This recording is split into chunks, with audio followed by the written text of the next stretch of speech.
Hello and welcome to another episode of It's Scripture. If you like the videos, please drop us a like and subscribe, it really helps us out. And we get straight into it. We are going with the Gek deck this time. Yeah, it's a rather finicky deck. We go with a cockroach and a black goat, but you might see that it's very... You should really take some damage right at the start, because like this is a thing we learned from the live stream. The live stream cut of this, you'll see that like if you don't take any actual damage right at the start of the game, you can have a real hard time. There's no damage actually built into it to start with. So we grabbed ourselves a pack rat. This is our damage that we picked up because everything else in the deck is a zero attack power. And so we play our pack rat down. Nice. We get ourselves an hourglass. So Leshy's being a complete trash player and putting out only birds, which is quite tough. We're going to need to actually kill some of them to be able to stay on top of this damage. There's a third bird and a fourth bird that's now going to come down. And we've only got 2 damage in our entire deck. So actually, you know, Gek's got 1. That's not too bad. And we've got a cockroach as well now. So there's a few 1s. We need to just try to stay on top of some of these birds. It doesn't look like it's going too badly. We've now got 3 damage on the field. And he's only got 2 birds left. There we go, 2. We stay alive this time. Pack rat's gonna chew his way through. Gets another bird. Leshy's offering a concede. We're just drawing cards and ending our turn because pack rat's the only thing that's gonna do damage now, so. But we can get some extra damage on him, so don't see why we would take the concede just yet. We get an extra 2 damage. Goes in the bowl. Nice. Build up that damage. Okay, next one's a random mystery card. Mystery card now.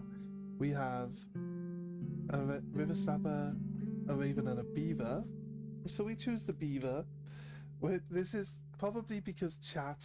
We got someone in chat who just constantly says we should take the beaver whenever we get one. So I think we just give in and take the beaver to keep him happy.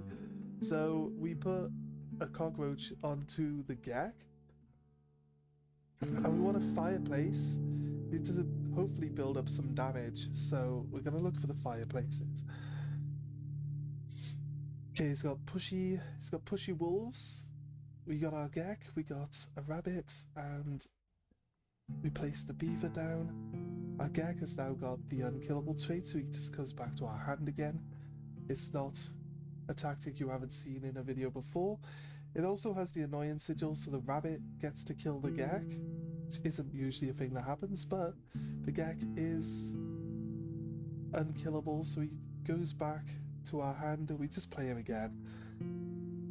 He's like the perfect... We don't have squirrels to block damage anymore, so Gek is like the perfect like card for us in these types.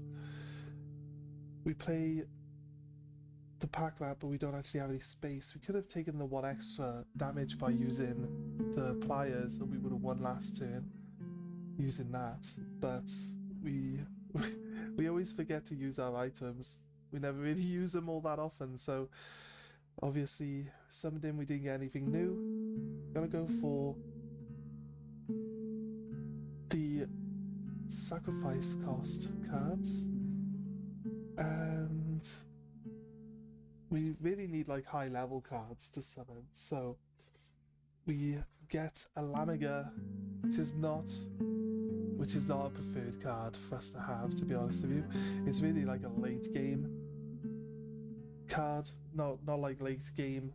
You could have him early, but he's more like late battle. You gotta draw the fight out for a long period of time to get lots of bones. We've got the ability to gain bones by blocking with the Gek, but it's probably not going to be enough to actually get the thing to actually do any decent amount of damage, so this is going to be tough. Okay, we place the Gek in front of the wolf, and then we play the tadpole. We use both of them to summon the beaver, get 2 dams, block it up, all of the damage coming in this turn. We draw from our deck the Laniger.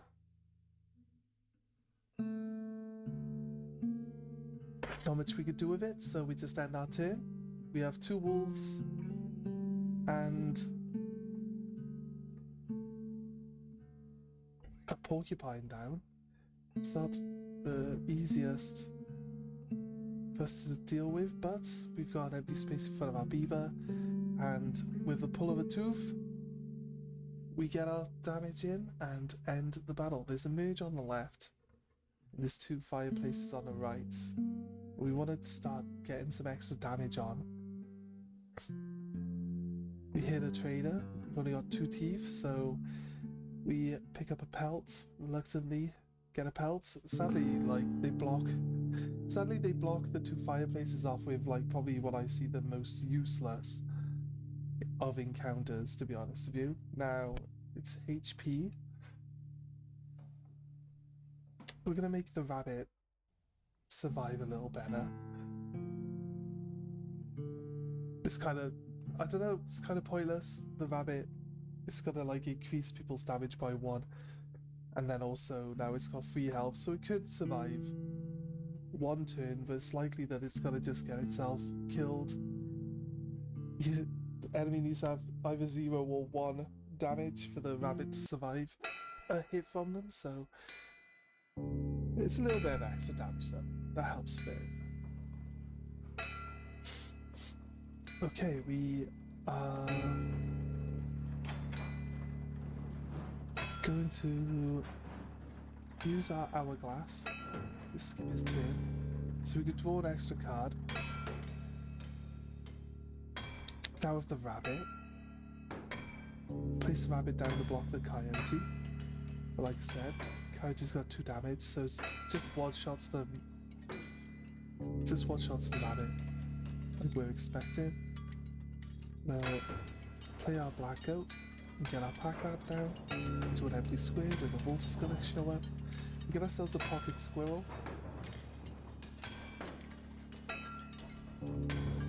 Take 2 damage, but we can actually not deal with anything. So never pay attention to what his sigils are like, but we didn't want our pack rat to get killed by the coyote on turn 1, you see, so it's hard to say. Place a dam down and do 2 damage. Our pack rat now has a fully grown wolf in front of it, so he gets taken out. Pull from our deck into a rabbit pelt. We use that to block the wolf damage. Our beaver's slowly working on the pack mule. Let's see where we get. Oh, we got our Gek out. There we go. It's not bad. So we do 2 damage now. We just negated the damage that comes in. Basically, we do 2 damage. They do 2 damage now. We slowly wait for the beaver to beat the pack mule to give us some extra cards, and hopefully we get something that's gonna get us through this fight. We've pulled everything from our deck now. Gek was the last card we were waiting on. Okay, we get a woman. We get corpse maggots. Dick nabbit! I wanted to do the voices. I'm always never ready for the voices. I don't know why. Okay, corpse maggots down. And we play the bell cracker. We have no idea how the bell cracker works. I think it's the closer to the bell it is, the more damage it does. So I think I know that now, but yeah. If I would have put him on the left hand slot, it would have been 4 damage, plus Gek 2 would have been a win. would have knocked through that one, but we blocked both the damage. Now we only need 2 damage. We got our Gak. What we're trying to do is just not have a full deck, a full field of cards, look, so there we go, it's perfect. We blocked the damage, got them within Gek space, and now we've got the 2 nuggets going out. 2 empty spaces, which is going to help us out to do extra damage. Play the Gek, and pull the mole over to block the Bloodhound from coming in. Now with an empty space, we can play the Warren, get a rabbit, put the squirrel down, play the Lamiga. Oh, and there we go. Said it was a late game card. And there we have it. Late game card comes in play. It's really the only time it's useful. The only time it's useful is if you've been going for a while, you've got nothing left. You've got loads of bone tokens on the side. You just bring it out and it just deals with everything for you. So we like the alpha, but we go with the Kraken this time. We do have a way of spamming extra cards to our hand, so, you know, we go for the mystery card. There's a cockroach, so we take the cockroach. We do like the cockroach. We can add the cockroach to the rabbit, or we can add it to something else. Okay, we get 2 place changes. Place changes? I don't really know what they're called. They're stopwatches, but they make it just swap places with other things. So musical chairs. Make everyone do musical chairs. Okay, we place the Gek down so we can block the dams from the beaver. So we don't want to block. He's got flyers, look, so we don't really want to put dams down. And take a hit. Get rid of the egg. That's good. Kingfisher's getting blocked by the Grand Fur. Okay, we have Beaver and the Gek down on the field. We got Lamiga in our hand again. The thing with everything diving underwater is that they can't block any of my damage. That's a really good part of it. So Gek comes in handy here for blocking damage while also getting to attack directly. So this is where he starts to lose from the fact that all of his stuff will dive underwater. If we could block enough of the damage, we're just attacking directly basically all the time. So go for the mystery card. Okay, we grab a Queen Ant from that. Trying to help. Well, we don't take advantage of the fair hand mechanic, but we do know that it works. We've noticed that the game will always give you a hand where you can summon something, so we work towards. We don't purposely go out of our way to get higher summon cost cards. It's just because we actually have the ability to summon. We got so many free summon cards that come out in our hand that we can actually summon these higher level cards anyway. So we take a few high level cards and we duplicate our Gek at the painter. Comes out with +1 damage. So we now have a 2/3 Gek and a 3/3 Gek. We draw both of them on our start hand in this fight. And we got the Ant Queen that we just bought. So Ant Queen goes down, and so does the Ant. And we can then replay the Gek. This is like, we like the Gek. We think the Gek is probably the best card in the game. So it helps us out. We think it's good. We've got all of our free summon cards out of the deck now, so but the problem Leshy has is that most of those free summon cards now can be summoned to the deck, to the field constantly to smash him and block damage, so yeah. Okay, we take another Ant Queen. because we have a merge coming up and we don't want to lose our Gex. So we took the Ant Queen so we can dupe the Ant Queen. She only gains the double defense power. Her HP only doubles to 6 because she only gains damage based on how many ants are on the field, so we can't actually manipulate the extra damage out of the Ant Queen. There. We have a squirrel. We have the black goats. And we have a beaver in our start hand. We'll try to block off some damage. So we end our turn. There's a bullfrog and a rattler. They have the evolve sigil this time round, so they're going to get stronger. We use one of our stopwatches to move the rattler onto our side of the field, and it kills the toad that was there. The rattler then evolves. I don't know why he didn't. Well, he obviously didn't evolve at the start of my turn because he was on the opposite side of the field, but I think it's a bit unfair. The adder kills our beaver, and the coyote kills the dam that we had. 4 damage directly from the rattler actually wins the fight though, so we don't want to go to the mycologist. We don't have any doubles other than the Gek, so it's going to really just hurt us there. So we go to the right, we can get rid of our pelt. We take a field mouse for the duping ability it has, the fecundancy it's called. And then the next up is a fireplace. We have attack power. We decide to put it on to the beaver. Beaver's a little stronger now. I mean, it's not a terrible card.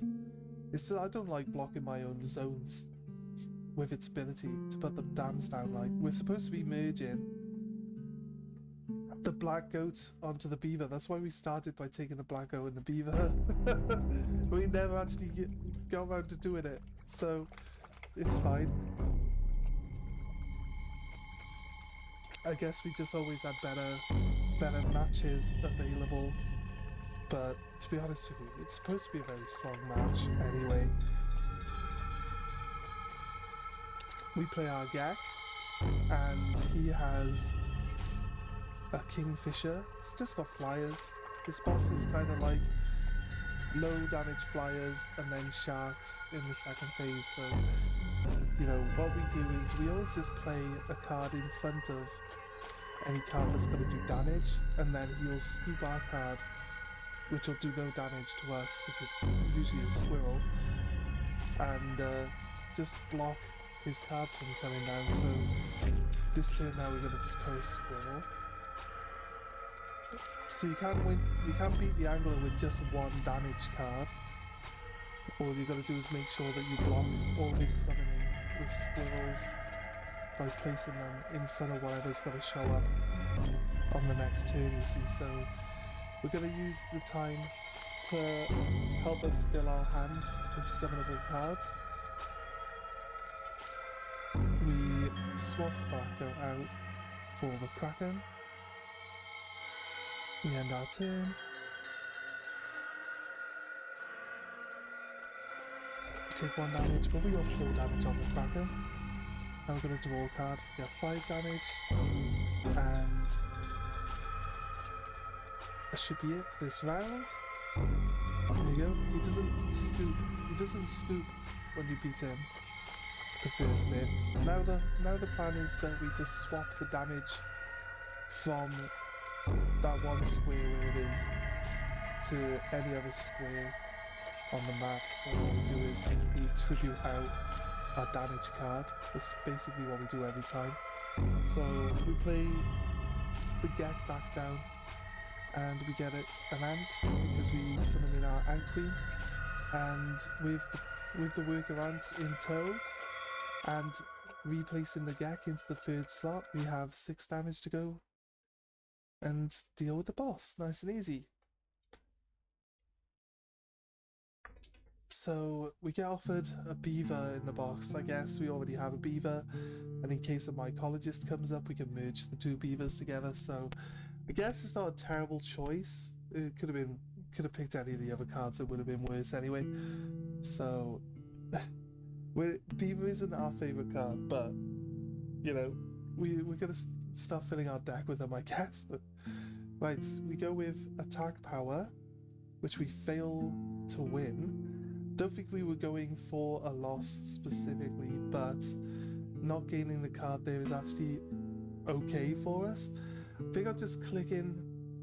I'm always clicking to try to skip the animations, and I always accidentally click on something that's directly in front of us. There's really no reason for us to take the bone tokens, other than the fact that we have a Lamiga in our deck, but I didn't actually cut that bit there. It's actually how fast that sequence goes, so I think I actually just am tapping the left mouse button. I just tap the left mouse button and I just pick up the bones for no real reason. So okay, Pagrat and Gek, taking out some elk thorns. Okay, we get our Gek back to our hand, but it is basically able to kill some stuff. We take a black goat from our pocket and we use it to summon in our ant queen. I don't know why I replaced the Gek. I obviously lose track of what I'm supposed to be doing. I replace the Gek and then use it as a second summon for the ant queen while I have an actual black goat on the field, which is all you need anyway. So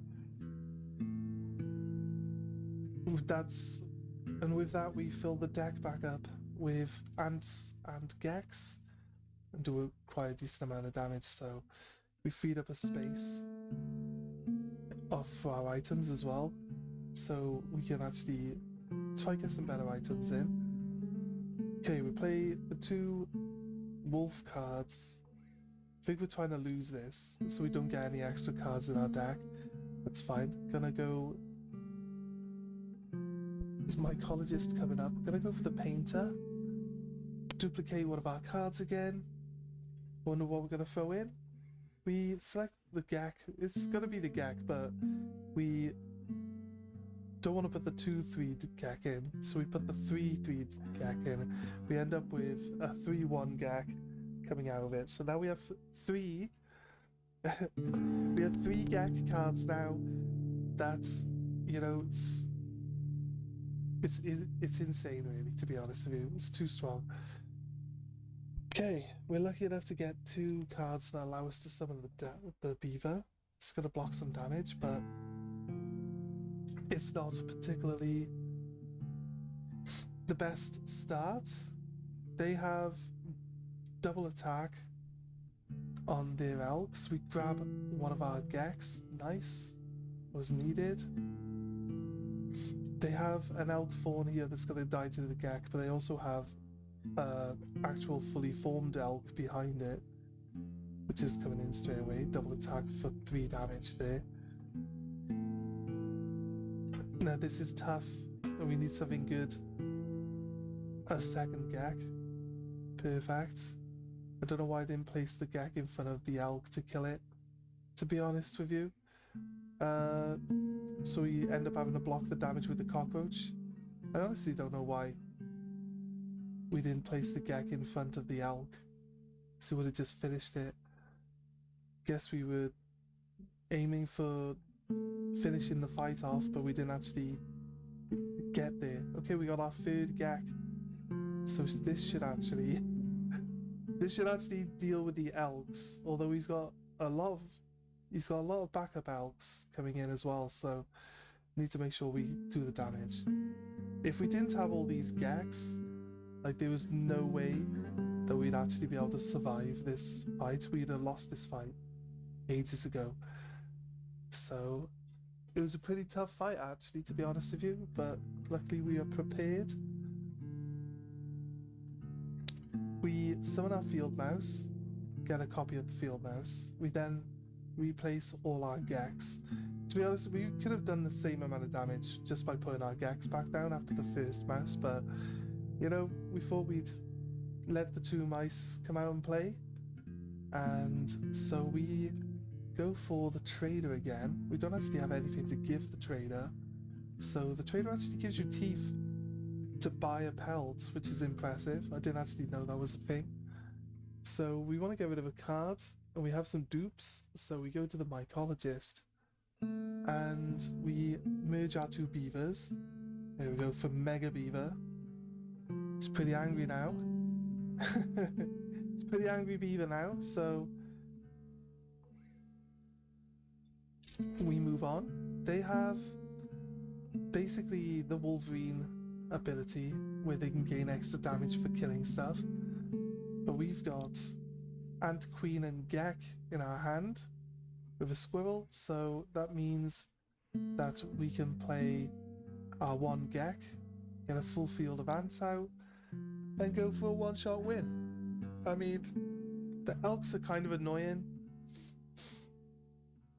and we don't want to repeat of the last fight, so we just get it over and done with quickly.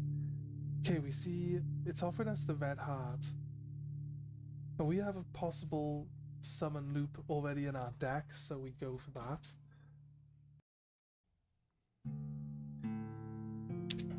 And we get 2 health, put it on the Lamiga. I think we just, yeah. We're like, let's try get rid of a card here. Let's see what happens. Finally get rid of the Lamiga, it's gone now. And 1 less card in our deck. We also have a merge coming straight up. Take the cockroach, and we put it onto the Ant Queen. This is actually, we were saying about getting a summon loop added into our deck. This is actually like the end phase of our summon loop now. It's all, everything is all in place to get endless summons. So we now, you know what, the Lamiga would have been, the Lamiga would have actually been good now, to be honest with you. We got rid of the Lamiga, but we could have kept it, because, you know, we've got the unlimited summoning ability. We use the stopwatch to change the positions of the traps, making one of the strange frogs be in front of a trap for us now this turn. We kill another strange frog to block the summoning of the next strange frog as well. We get ourselves a wolf pelt, but he still gets trapped from the strange frog getting hit by a trap, so that's something new. Didn't know that. We have only got our field mouse available, but we move the damage to a different square where there isn't a trap. Using our Kraken, it's got 3 damage. It stays ahead of the toad that we got coming in. That's the best part. So we're going to use the Gek to start gaining some pelts now. It's great. You got a card that comes back to your hand that you can summon for free. Really helps you get some pelts in this guy. So pull a rabbit, play the Gek in front of the trap. If we kill the strange frog on the back row, does he turn into... Oh, the damage doesn't roll over. Okay, so that's good to know. The damage doesn't roll over from a trap to the back row, so we don't get to kill the strange frog at the same time. So the phase is swapped. Phase 2, we get to take cards from Leshy's side of the field. We always take the front row. Now we can summon everything we want to take him out in 1 shot. So we have to draw a card. Remember? Remember how you have to start your turn by drawing a card? We draw another Gek, which is great, and now we have 13 damage on the field. And we finish him off. There we go. And rolling into the final boss phase now. So let's see what's in the box first. We have a beaver, a grizzly bear, and a cuckoo. Hey, we take the beavers, fair enough. We'll finish as we started by taking the beavers. Okay. We're gonna go for the merge. I like to go for the merge at this point because we get rid of a card from our deck, you see. So gonna put the black goat onto the rabbit. I think we just don't trust. I think we don't trust the merge of black goat onto onto the beaver, to be honest with you. So yeah, reluctantly, we don't actually finalize the merge of black goat and beaver, even though we're right at the boss and we don't even need that combination to win. So bit harsh. We got a gek and a squirrel, which is our basic start, obviously. We get a Pac-Man for pocket black goat. We use the mold to block the mantis god from summoning. We get our rabbit, and so we summon the field mouse with the rabbit. Puts another field mouse out, obviously. We place our gek. We've got a lot of damage coming in now. We could take the pocket black goat to summon the other field mouse, but I don't think it's necessary. Okay, turns all our cards to nuggets. I guess that's why we left. An empty space, so we could actually summon. Mantis God clears some of the nuggets out for me. It's quite nice of him, to be honest. We got a beaver, and we got a pocket goat. So we take the pocket goat, place our gek, swap it for the black goat, and then replay the gek and play the beaver down into the empty slot. So now we got 3 damage and a mantis god. We were hoping the mantis god would be dead, but that's not how it worked. He's now got the angler mask on. It's gonna scoop our card. So we draw from our deck. We need something that lets us summon, so we got a tadpole.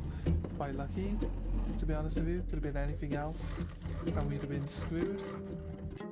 So we play the tadpole to be swapped with the mantis god next turn. He actually does it before he attacks, which is not usually how the angler works. Sounds a bit confusing, but that was a godsend really. He didn't get to do any extra damage to us before we stole it. So we pull a gek from our deck, and we can finally summon this mouse, place the 2 geks back down. We've got a full field of damage now, there's not really much you can do anymore. We go from the verge of death to the edges of winning. So we go from 1 life to 1 life, from one end of the scale all the way to the other, like in one go. So if he does manage to kill anything, like he did, he killed our gek with his frog, or which were what used to be our frog that evolved from a tadpole, and we just replay the gek back down on the field. Looks so. First things first in the new round, we swap our ant queen, and we swap the ant queen off for a worker ant. We then play the ant queen again. We then use the worker ant to tribute the ant queen. We can place both our geks down, and we can replace the geks with the ant queen, play a gek, play a 3rd worker ant, and that's basically our summon loop that we can take advantage of, like every single turn now. Just endless ant queens, resummoning in for ants, fills the field every time, 4 damage each. Okay, we draw from our deck, don't really need to draw anymore, to be honest. We stole a Daniel because it offered us a trade, so we play our gek back down. They killed one of our worker ants, so our ants are only on 3 damage each now. But we clear the field. He's got his Prospector mask back on, but the game is already lost. He has no say in the matter. It's interesting that we go from like nearly winning. I think we won that round anyway though, right? We go from nearly winning to then being on the back foot again. Although I don't think we had a chance of losing with the ants, to then being winning. So we get to the final part, and I ask people if they want to see me like one-shot the moon with like obscene damage on my card using summon loops. And they said they did, so what I needed to do was have all the cards on the field disappear first though. So we start our summon loop, which is gonna revolve around the red heart. Every time we sacrifice a card, the red heart gets stronger by 1, although realistically the Lamiga would have gained its damage way faster and actually retained it. 2 hours later. I skip a little bit here, and the red heart is finished. 102 damage for 1 card. We accidentally summon a beaver at one point. We have a dam on the field which blocks off and like means I gotta like slow down my summoning. My chat nags me to do it again. 2 hours later. So we get another 100 damage on our hearts, and there we go. We take a win. Okay guys, thank you for joining us today. Hope you liked the video. Please drop a like and subscribe, really helps the channel out. And check out one of these other videos, you might like them too. So have a good one guys, and we'll see you next time. Bye!